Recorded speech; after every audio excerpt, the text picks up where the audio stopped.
All right, we're going live. It's halftime. Packers, Vikings, week 1 NFL season. We got Ben and we got Viking Mo joining us here. We weren't sure he was going to join us until those last couple of things happened at the end of the first half, and then he decided to come on. No, he would have come on anyway. He's a reliable guy, good guy, reliable guy. And Eric, tell us a little bit about some of the things that you're bothered about at the moment. Well, like you're just John, it's not a normal home game, right? So those 2 first downs Rodgers got off his cadence would never have happened in a normal Viking home game, and it's really frustrating as a Viking fan to just didn't see that happen, to get some offsides calls, to get first downs on his cadence. I mean, I can't blame him for doing it because there's just not enough noise there, but normally they do silent counts all game long, so that's frustrating. But otherwise, I mean, aside from the 4th down stop on the goal line, Vikings defense really hasn't stopped them. It's not like big plays, except for a couple at the end there, but they stopped the running game, but they just can't seem to cover the only threat that really Packers have proven to have, which is Devontae Adams. I don't know why they're not bracketing him all game long, because he's until Valdez Scantling caught that pass. I don't know if anyone else caught a pass. I honestly don't know if anyone else did, because it seemed like it was Adams every time. So that's frustrating. And then Kirk Cousins, I mean, he's under some pressure. I get it, and that safety was really annoying. But then that last throw, I mean, Alexander made a good play, but that pass was so far behind Thielen that it was behind in the wrong spot. I mean, that was he could have easily thrown a ball that was catchable for that, and so that's really frustrating.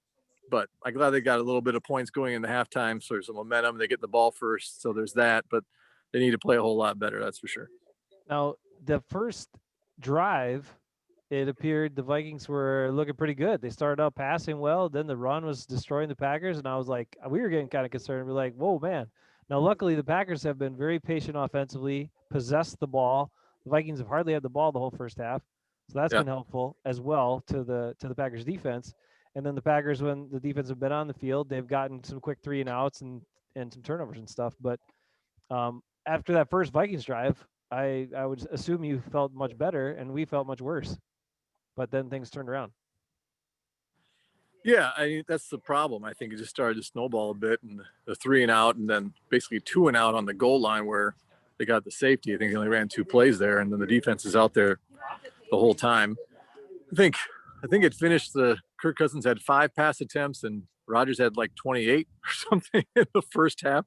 I mean, they just have so many more plays right now because they just can't stay on the field, and they need to come out with a strong drive to start the second half to make this a game. But that was a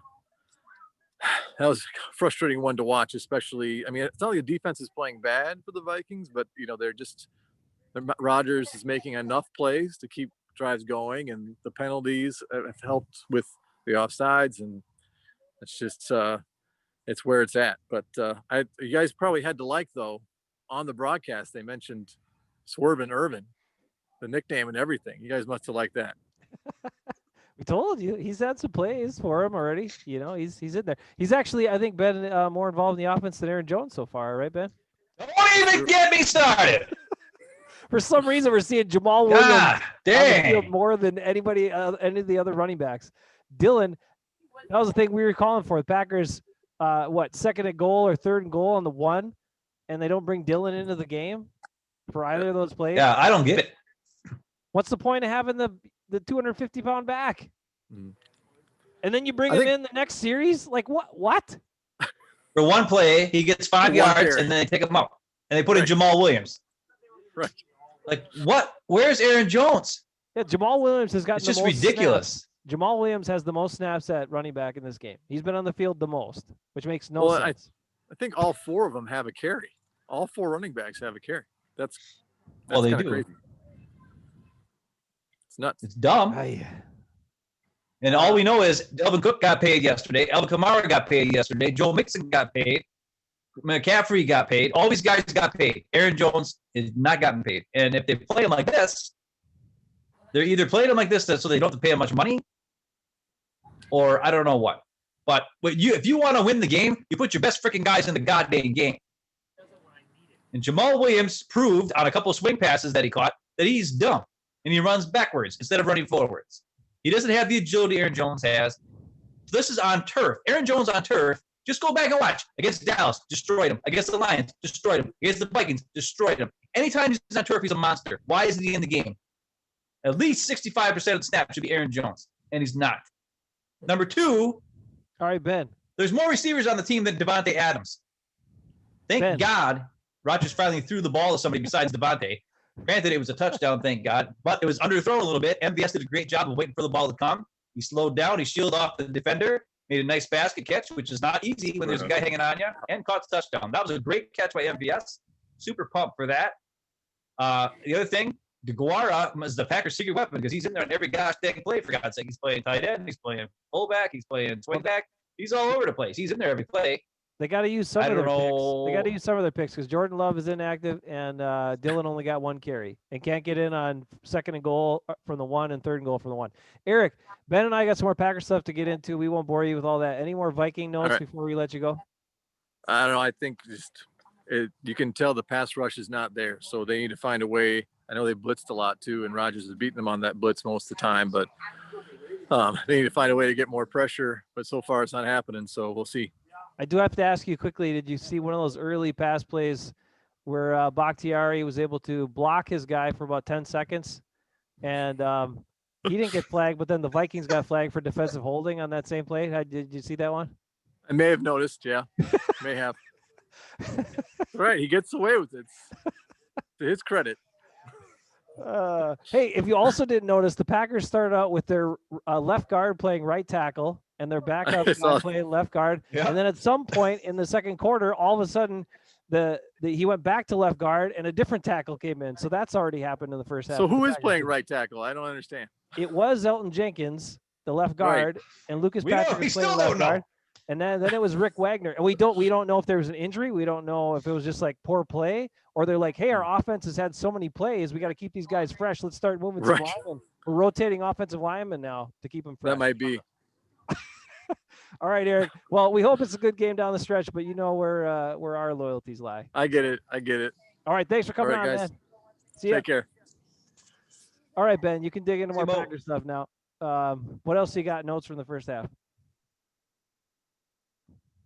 I'm very excited. Jair Alexander is playing aggressive.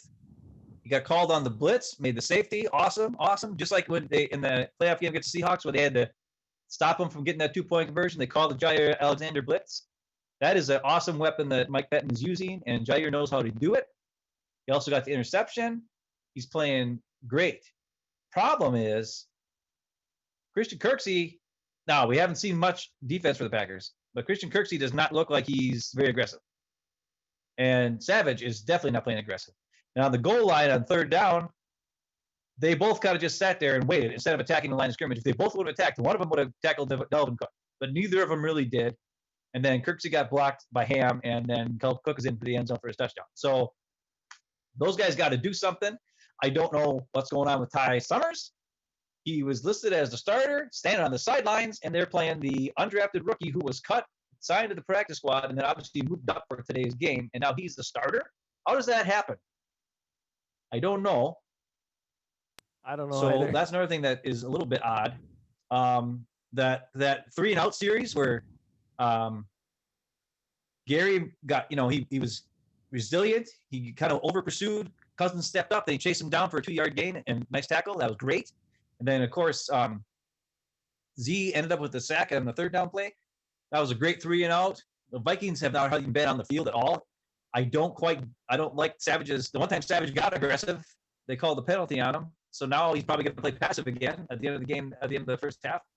So that concerns me. But we still need him to be aggressive. So he should still be aggressive. That was not a helmet-to-helmet play, and it was a bad call. But whatever. We'll see what happens there. I know, but if a player's going to the ground, they've already made it clear, even though it's still a normal football play, if a player's already kind of going down, you as the defensive player don't need to go in with a shoulder or whatever. You can just touch them. And I get it. Okay, people are going to argue, football is big, you're making it wussy and you're doing all this stuff and whatever, but that's fine. If the guy's already going to the ground, you don't need to lay him out or try to pile on him or whatever. It doesn't need to be done. We saw, although we did see Anthony Barr tackle Aaron Jones 5 yards out of bounds in the first quarter, and there was no Didn't flag call for that. Yeah, yeah. Anthony Barr. Yeah, So, who was just a clean play. Yeah, okay, sure. That guy's proven who he is over the years too. I don't want to hear any more about that. Anyway, Packers are looking good. I love the patience on offense. I love how much they're running, and we have to thank the Vikings again for like you talked about the 3-and-out series with Gary getting that play and then Z getting a sack on third down. What did the Vikings do? They passed on first down. Thank you, Vikings. yep. Thank you, because yes, the Packers' Yep. run defense has shown it's not very good. So you are helping them out when you go to pass. So thank you very much for that. And if they keep doing that, and now the Packers have a lead, I like it. It'll be interesting to see what they do here at the start of the third quarter. If they come out and run the ball, and then score, it changes the game completely. Right. But if they come out and get nervous and try passing, and the Packers defense takes advantage of that because their passing defense obviously is much better than run defense, then we're probably winning. I mean, we're probably winning then. But it all depends on what the Vikings do. If they come out patient and run the ball this start of the third quarter, then it's probably going to be a close game at the end. Right. One way or the other. This first series, the defensive series for the Packers, this first one is going to be really important. We'll see how it happens. Game's about to start again. MVS head sleeve. Heads up! I'm wearing my MVS head sleeve. Originally designed by me back in college. I designed the head sleeve, and now it's a fashion statement by MVS.